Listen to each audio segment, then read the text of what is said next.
Welcome to another video from explainingcomputers.com.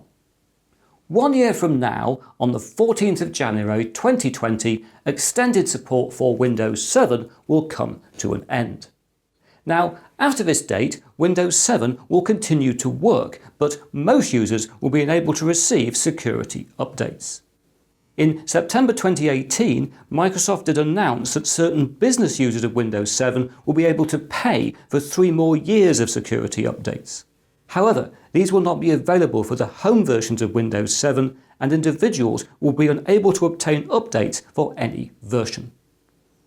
Now, all of this is highly significant because right now nearly 40% of PCs are still running Windows 7.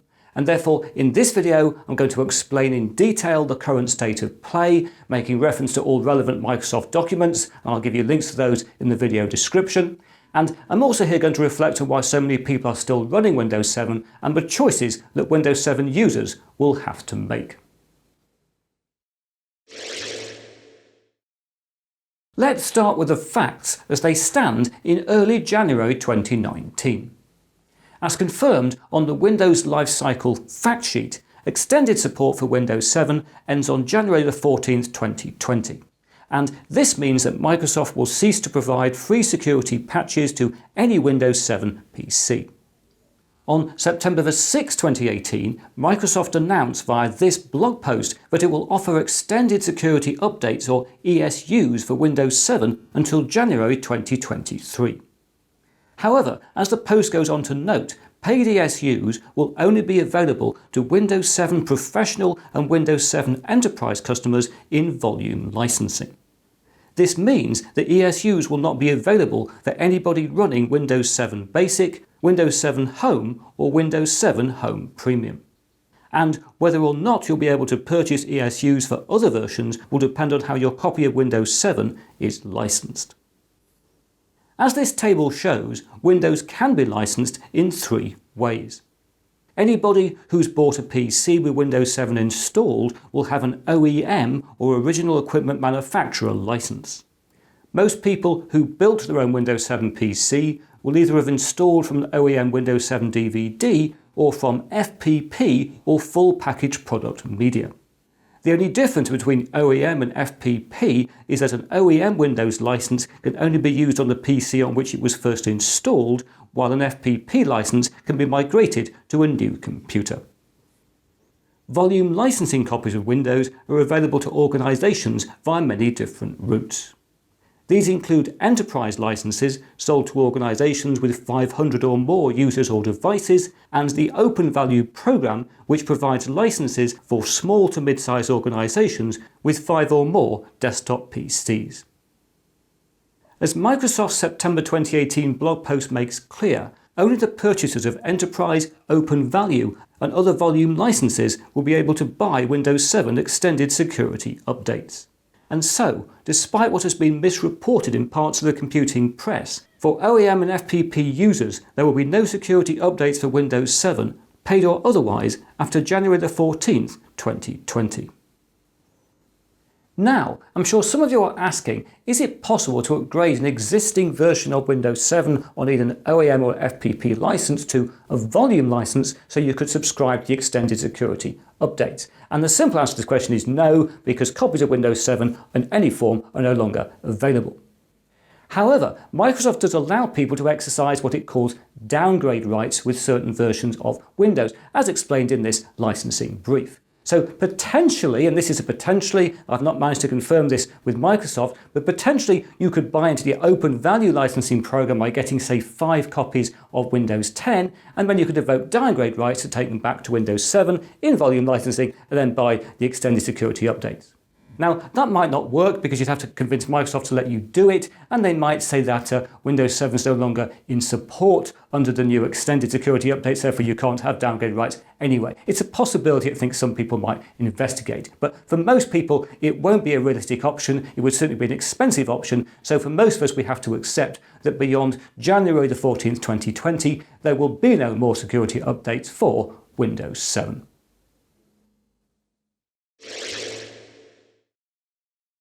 Now that I've explained the situation faced by Windows 7 users, let's examine why, in January 2019, somewhere between about 35 and 39% of PC users are still using Windows 7.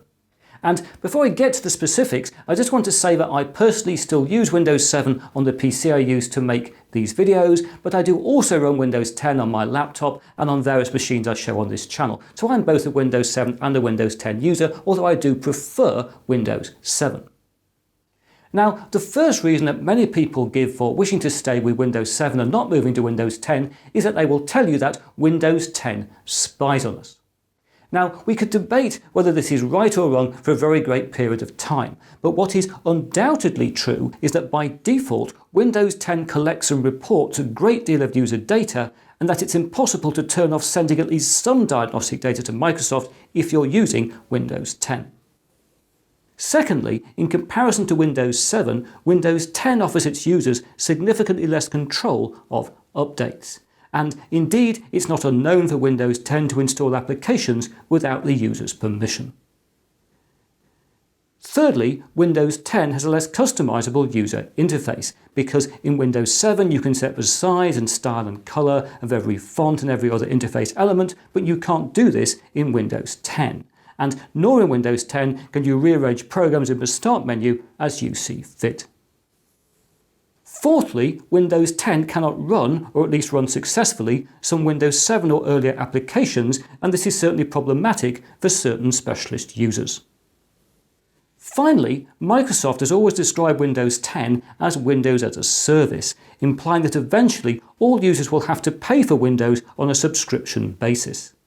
With the recent rollout of Microsoft Managed Desktop now proceeding, Windows as a service is in fact already becoming a reality in the corporate market.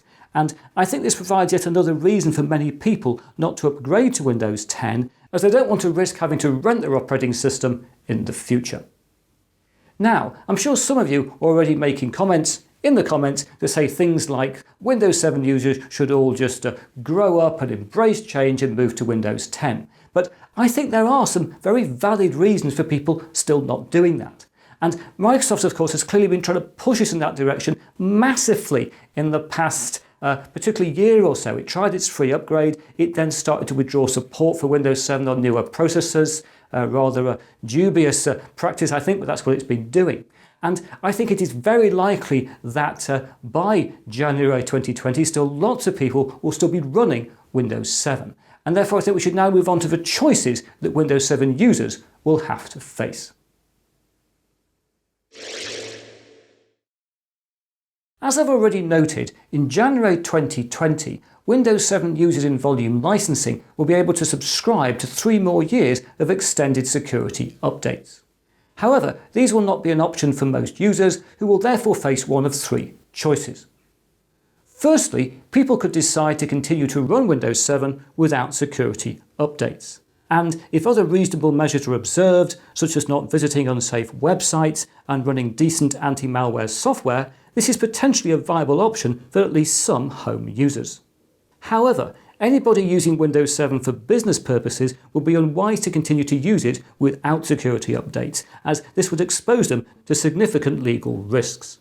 For example, across the European Union, GDPR legislation requires appropriate technical measures to be taken to secure personal data, and using a non-supported operating system is not technically appropriate.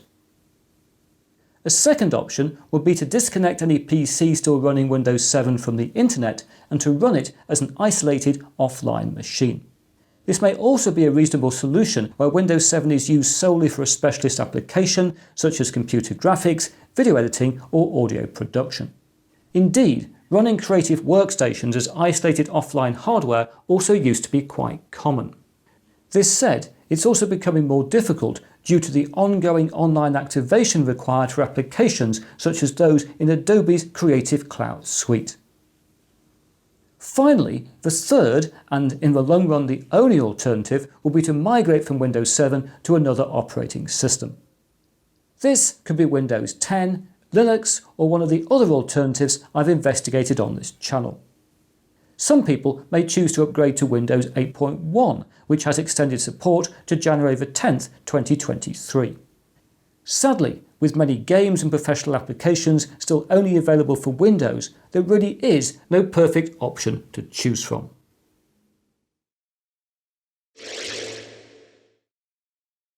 Personally, I find it intensely frustrating that Microsoft has now committed to writing extended security updates for Windows 7 until 2023, but it's not planning to sell these to most of its users.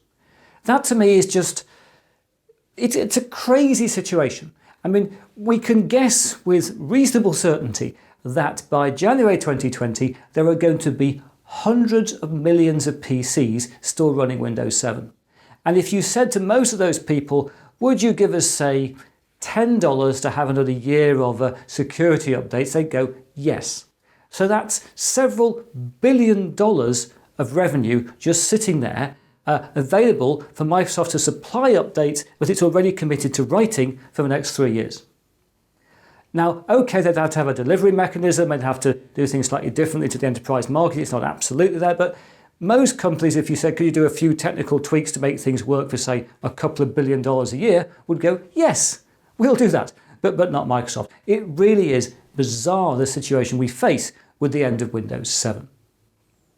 In terms of my personal situation, I'm continuing to run Windows 7 very happily on many machines, including the one I'll be editing this very video on, and my plan is to continue to run that machine and to enjoy running that machine with Windows 7 until at least the end of 2019, and then I'll have to make a decision. And I really don't know what that decision will be, but I will continue to investigate options, including things like moving to Linux, and to report them on this channel. Anyway, that is now it for this video. If you enjoyed what you've seen here, please press that like button. If you haven't subscribed, please subscribe, and I hope to talk to you again very soon.